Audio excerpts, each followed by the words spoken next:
Bonjour à tous. Alors ce soir on va parler d'un nouveau projet. Donc on va parler crochet et on va parler d'une jupe que je suis en train de faire. Vous avez dû voir la miniature de la vidéo. Je me suis inspirée de cette photo qui est à la base un tuto, mais bon, maintenant j'ai tendance à faire mes diagrammes moi-même. Je me sers juste des photos pour m'inspirer. Je suis donc en train de faire une jupe tailleur, comme sur la photo, mais en plus long. Donc voilà où j'en suis.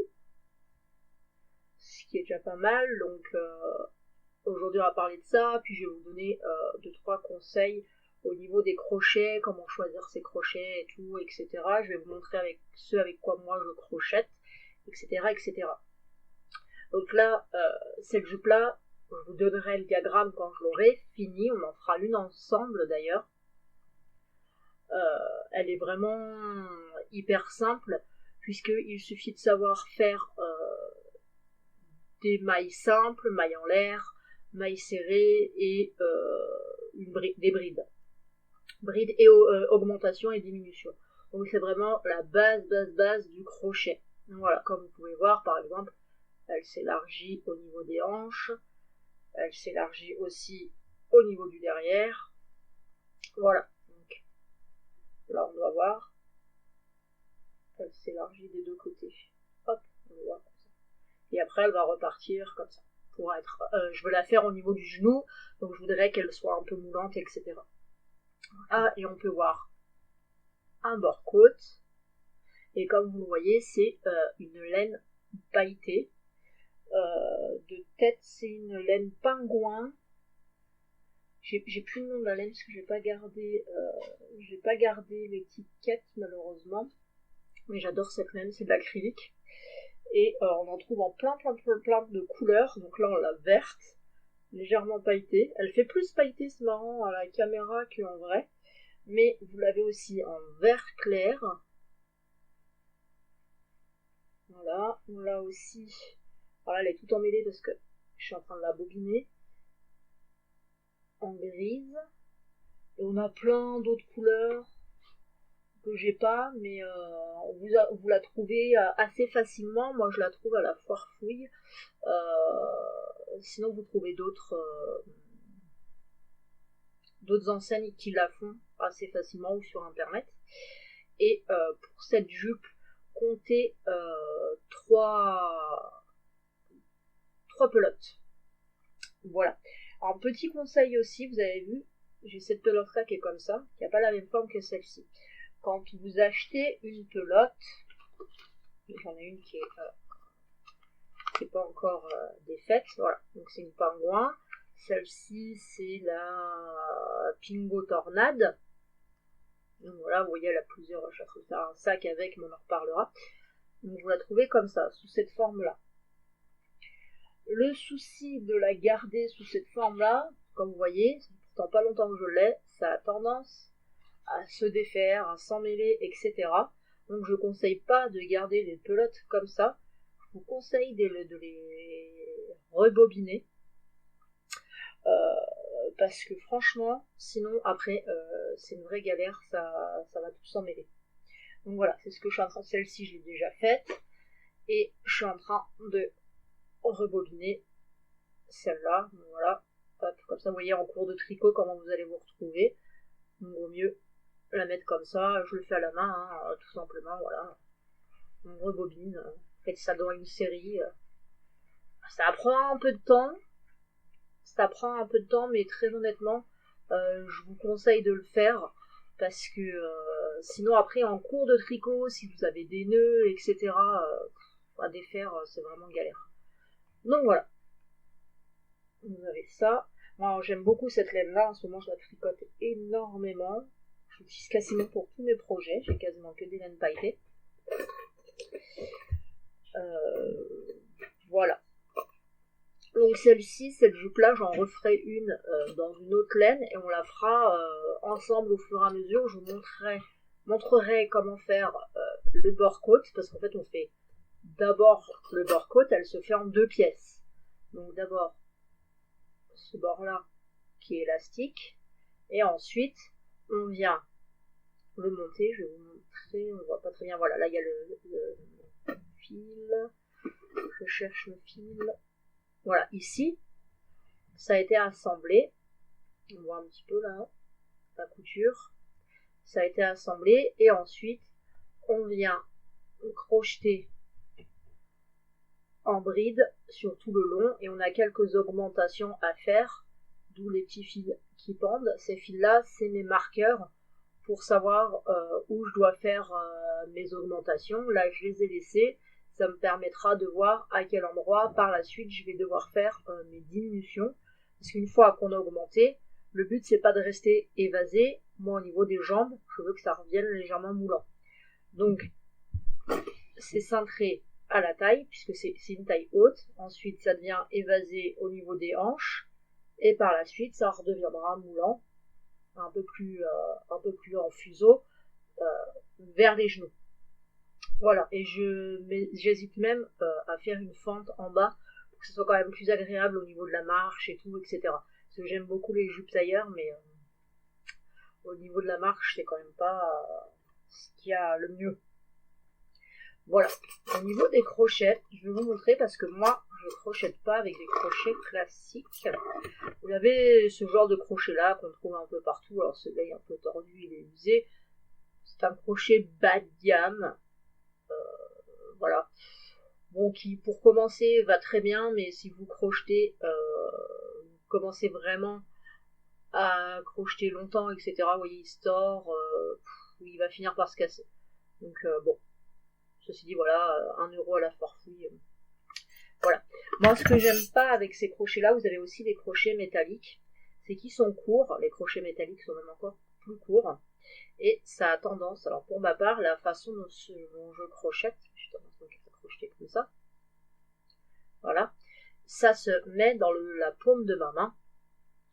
Et j'aime pas parce que ça a tendance à me faire mal et à me faire des cloques. Donc voilà, donc pour pallier à ça, j'ai cherché pas mal de solutions, j'ai cherché des crochets plus grands, plus ergonomiques, j'ai jamais trouvé.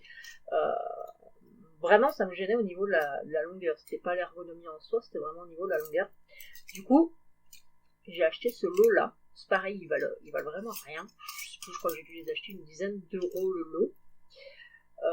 Pour le coup, ceux-là on les trouve sur internet, et en fait ce sont des crochets très longs qui ressemblent un peu qui ressemblent à des aiguilles à tricoter, vous voyez, sur le bout, il y a la taille des crochets, donc les miens, ils vont du 8 pour le plus gros, au le plus fin ça va être un 2, je sais pas où est-ce qu'il est là, ouais, il est là, le plus fin, c'est celui-là, qui est un 2, voilà, 2 et 8, et en fait, ce sont à la base des crochets pour le crochet tunisien, qui est une technique de crochet où les mailles se retrouvent sur tout le crochet. C'est un mélange, je dirais, entre le crochet et le tricot.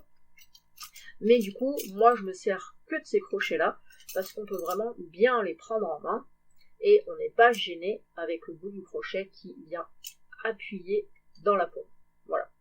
Et du coup, comme je souhaitais aussi un peu de crochet tunisien, je m'y suis mise. C'est pas mal du tout.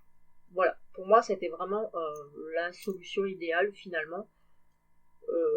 Voilà, donc je vous conseille éventuellement ça. Après, vous avez d'autres crochets que j'ai repérés qui sont les crochets Tulip. C'est une marque japonaise, mais c'est des crochets qui valent quand même cher. Et pour commencer, je trouve ça dommage de vous conseiller cela. Moi, je vais les tester bientôt pour les crochets très fins, pour vraiment la dentelle fine. Mais sinon, moi, je vous conseille cela. Voilà, ils sont vraiment pas mal. On les range dans une petite boîte. Et voilà, le seul, on va dire, inconvénient, c'est pour les crochets très fins, vous voyez, ils ont tendance, du coup, à se tordre. Bon, c'est pas gênant, très honnêtement, pour crocheter, je vois pas la différence. C'est juste que du coup, ça prend la forme de la main parce qu'il est vraiment très fin, celui-là. Et si, le petit défaut de ce lot-là, mais c'est pareil, c'est que les écritures sur le bout du crochet ont tendance à s'effacer. On va peut-être en avoir qui sont un peu effacés à force de les utiliser. Ouais, par exemple, celui-là, Il n'y a plus du tout d'écriture, c'est fini. Mais bon, c'est pas dramatique. Voilà. Mes petits conseils de crochet. Là d'ailleurs, pour cette laine-là, elle se crochette en celui qui n'a pas la marque, ça doit être du 3. 3, ouais. Donc c'est du 3, celui-là. Avec l'habitude, on reconnaît. D'ailleurs, là, voilà, vous avez le 4, vous avez le 2. On voit bien que c'est ni du 4 ni du 2. C'est entre les deux, c'est du 3. Voilà. Hop. Un peu violet, c'est du 3. Donc celle-ci, elle se crochette en 3. Après, pour la taille du crochet, évidemment, ça dépend si vous crochetez serré ou non. Moi, j'ai tendance à crocheter très serré la plupart du temps. Donc, du coup, j'utilise un crochet plus gros. Mais pour celle-ci, celui-là me convient très bien. Voilà. Donc là, on voit quand même que j'ai bien avancé sur ce tricot-là. Hop. Et oui, je voulais vous montrer aussi, vous voyez, je vous ai crochet tunisien. J'en fais un petit peu, ça se présente comme ça. Là, je suis en train de faire une bande pour un sac. Ça se présente comme ça. Et contrairement au crochet classique, on a des petites barres, en fait, vous voyez, des petites barres verticales qui se forment. Voilà. Et de l'autre côté, c'est pas un point qui est réversible. Hein. Là, c'est le point basique, on voit comme ça. Hop. Et là, comme ça. Petite barre verticale. Hop. Et cette laine-là, je ne vous ai pas montré, mais je suis en train de faire un sac pour cette laine-là que je vous ai montré tout à l'heure, qui est la Pingo Tornade. Je suis en train de faire un sac. J'ai toujours plein de projets en même temps. C'est pareil, je vous ferai un tuto pour ça. Alors ça paraît un peu bizarre, mais oui. Ça va bien être un sac. Oh, la couleur ressort pas bien, mais c'est un espèce de... ça fait rose, rouge et violet. Mais voilà. Ça va donner une espèce de sac boule. Qui en fait mange beaucoup de laine, j'aurais pas cru. Mais bon, voilà. Je vous ferai aussi une vidéo à ce sujet. Voilà. Donc, je pense que j'ai tout dit. Je regarde si j'ai pas d'autres laines à vous montrer. Ah, j'ai ce projet là aussi qui est en cours. Hop là. Qui est en fait, vous allez voir, c'est la même couleur que la jupe. À peu près. Il y a deux verres différents, ça va aller ensemble en fait. C'est un ensemble qui va aller ensemble. C'est le principe d'un ensemble. Et là, vous voyez, il y a du bord-côte aussi. Ça fait un espèce de point. Je ne saurais pas trop dire. En fait, c'est des double brides à chaque fois. En fait, c'est une bride, une double bride, une bride, une double bride, une bride de chaque couleur. Et après, on inverse. Là où, sur le rang d'avant, là où on a fait une double bride, on fait une bride. Et là, on a fait une bride, on fait une double bride, etc., etc. Voilà. Donc, ça donne ce point-là. Voilà, donc ça, c'est un autre projet, toujours en laine pailletée. On voit pas, c'est marrant, sur celle-ci, ça ressort un peu moins. Alors que sur la jupe, ça ressort vachement mieux. Pourtant, à l'œil nu, bon. Mais ce qui est super bien avec cette laine-là, c'est qu'elle est pailletée, mais ça reste super, super léger. Ça se voit pas à des kilomètres non plus, donc c'est cool. J'aime bien aussi les laines qui changent de couleur, notamment celle-ci. Je me suis fait un béret avec. Hop. Et du coup, c'est toujours des laines qu'on trouve hyper facilement. Je sais plus plus le nom du magasin où je la trouve celle-ci. Enfin, de toute façon, c'est un magasin qui est spécifique à, pardon, plus à Bordeaux, à Antibes. Mais ça s'appelle Sully, c'est la marque Sully. Je vous montrerai sûrement parce que je vais en acheter régulièrement là-bas. Et elle est hyper pas chère, très honnêtement. Je crois que c'était 2 € la pelote. Donc du coup je trouve que ça vaut vachement le coup. Parce que niveau qualité ça va. Et pour les petits projets comme ça, etc. Vraiment bien. Je suis pas du genre à mettre très très très très cher dans la laine, tout dépend ce que je fais. Voilà, donc du coup je pourrais vous conseiller des laines pas trop chères. Après c'est vrai que des fois ça peut valoir le coup selon ce qu'on fait. Par exemple pour la dentelle, là j'utilise du fil un peu plus qualitatif comme le fil chinois qui est utilisé dans la dentelle de Calais. Là évidemment ça n'a rien à voir niveau qualité, mais c'est pas les mêmes ouvrages non plus. Ma robe de mariée, je le fais en coton égyptien. C'est pareil, ça n'a absolument rien à voir, mais bon, c'est pas non plus les mêmes projets, etc. Le même besoin. C'est vrai que quand on fait un crochet très très très très très fin, très travaillé, etc., la qualité du fil joue énormément.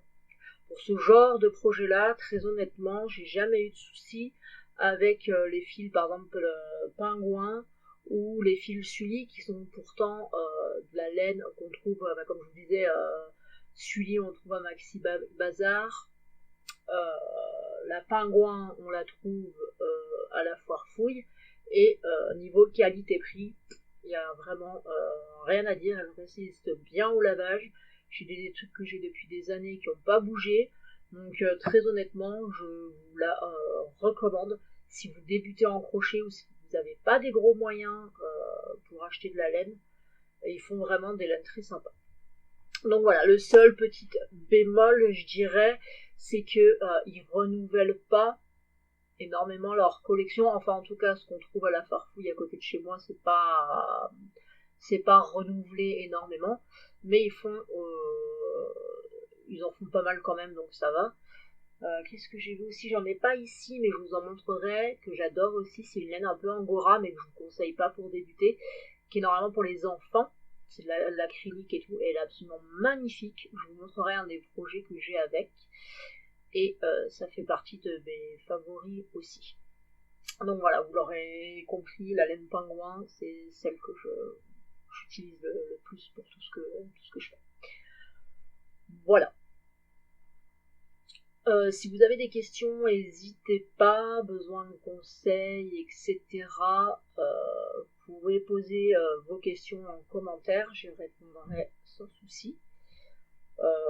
Voilà, je vous invite aussi, pour ceux qui ne l'ont pas vu, ma vidéo précédente, le replay du live de la semaine dernière, où je vous partageais les débuts de ma robe de mariée, parce que je suis en train de faire en fait ma robe de mariée au crochet irlandais. Donc si vous ne connaissez pas cette technique, je vous invite à aller voir la vidéo d'avant qui justement en parle. Je vous montre mes inspirations, etc., les motifs que je vais faire, et au fur et à mesure je vous ferai des patrons et des diagrammes de tous les projets dont je vous parle en vidéo. On fera même des projets ensemble, ça sera beaucoup plus facile. Par exemple pour la jupe, alors celle-ci je l'appelais Juliana, hein, ne me demandez pas pourquoi. Pour la jupe Juliana, donc c'est une jupe tailleur avec une fente, je vous montrerai ensemble, on en refera une deuxième dès que j'ai fini celle-ci. On en commence une deuxième, comme ça on commencera ensemble le bord-côte, etc., etc. Toutes les semaines on pourra se retrouver pour faire cette jupe là. J'ai d'autres aussi projets plus petits que vous pourrez faire simplement. Si vous débutez en crochet, n'ayez pas peur, cette jupe là est vraiment hyper simple. Mais si vous voulez des projets plus petits, je vais en faire, parce que c'est vrai que du coup c'est un peu long, hein, ça fait quand même Moi, 3 semaines que je suis sur cette jupe, il faut bien compter une 30aine d'heures, 40 heures de crochet facilement. Voilà, elle est simple, mais bon, évidemment, c'est un peu long à faire. Mais on pourra par exemple faire ensemble ce genre de béret dans d'autres couleurs, etc. Moi, je sais que je mets des chapeaux tous les jours, donc surtout des bérets. Donc on pourra faire d'autres bérets avec ce petit truc là, je sais pas comment ça s'appelle, sur le dessus. Voilà, celui-là, ce que j'aurais à lui reprocher, vous voyez, j'aime bien la forme et tout, mais je le trouve un peu grand, donc je le ferai plus petit. Voilà, donc c'est pareil, ici il y a un bord-côte qu'on fait, mais celui-ci se fait en un seul morceau. Donc ça c'est super pratique. Si, on va dire en deux, parce qu'il y a ça à faire en dernier, mais bon, ça prend 2 minutes à faire. Voilà. Donc pour ceux qui ont regardé la vidéo en replay, je vous dis à la prochaine. Pour les autres, on va continuer le live. Là je vais couper parce que j'ai dit tout ce que j'avais à dire et je vais continuer le live sur mon groupe. Si vous voulez venir, c'est le mardi et le mercredi. Donc là actuellement je suis en live, mais là on va partir sur les projets qui sont en cours pour que je réponde aux questions de tous les livés sur le groupe Dame Marie-Antoinette sur Facebook. Pour répondre individuellement aux questions, etc. Mais ça, je ne filme pas puisque c'est réservé aux live du mardi et du mercredi. Donc c'est des lives qui sont gratuits évidemment. Donc voilà, donc si vous voulez venir, c'est avec plaisir que je vous accueille, qu'on vous accueillera. Et je vais vous mettre le lien en description de ma page Facebook et du groupe sur lequel vous pourrez venir pour les lives. Voilà. Donc pour ceux qui regardent la vidéo en replay, je vous dis à la prochaine. Il y aura un second live demain et du coup une seconde vidéo sur d'autres projets demain. Voilà. Ciao, bisous.